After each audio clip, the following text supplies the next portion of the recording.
Saturday Night Live recap: Timothée Chalamet makes his hosting debut. Friends, Romans, Coneheads.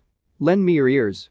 I come to recap the latest episode of SNL season 46, Not to Bury It. This SNL in review episode features first-time host Timothée Chalamet, one of Generation Z's foremost actors and already the third youngest performer to ever earn a Best Actor nomination at the Oscars. Beyond being one of Hollywood's premier next guard talents, he is also the subject of one of Chloe Fineman's best impressions. Nothing would please me more than a Dueling Brandos style face-off between the two of them. Tonight's musical guest is the opposite of Chalamet, the upstart. Words fail to describe Bruce Springsteen's legend adequately. Tonight is his fourth appearance performing on SNL. Previously he appeared in season 17 and 28, and he last showed up nearly 5 years ago to The Week. I am joined tonight by former SNL cast member Gary Kroeger, who was the first SNLer to impersonate Springsteen on the show.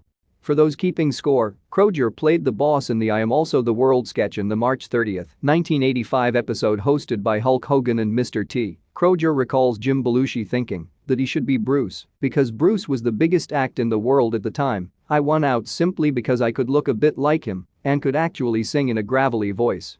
He adds, the immediate audience recognition, when I stepped into frame with an intentional underbite and sang fairly accurately, was very pleasing. I was proud of myself. I wasn't asked to talk like him, just to sing a line in a Bruce-ish way. I think the leather jacket and hairstyling was 90% of the impression. What a snapshot. Maybe this is one way to fittingly convey how prolific and essential Springsteen has been throughout his career. SNL was spoofing him way back in season 10. So Chalamet Springsteen are quite a billing contrast. By the time he won his Oscar for Philadelphia, already 20 years into his career, Chalamet wasn't even born. Live from wherever you're reading this, it's Saturday night. Cold open. We are back in the Situation Wolf with Wolf Blitzer, an indoor man with an outdoor name. He compares the approval of the Pfizer vaccine to the PS5.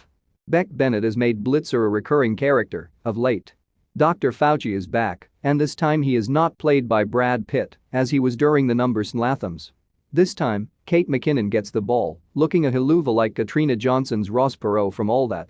McKinnon continues to play male members of the administration. This cold open seems to struggle finding the humor here. Heidi Gardner does commendable work as Dr. Birx. There ain't one damn funny thing about COVID-19 to me, says Kroeger. Maybe there is humor in our new societal adjustments to living in isolation, but, personally, I am separating how seriously I take this pandemic from what I find entertaining. This is the line SNL rides every week. Still, Kroeger is a fan of the current cast, saying, I've never admired anyone more than Kate McKinnon, but you know who I relate to? Beck Bennett. I understand his every move, glance, pause, and delivery. I have this gut feeling that we find the same kinds of things funny. I got to say hi to him at the 40th reunion and was taken aback by how unassuming and authentic he was. No Star Trip about him at all. I relate to that.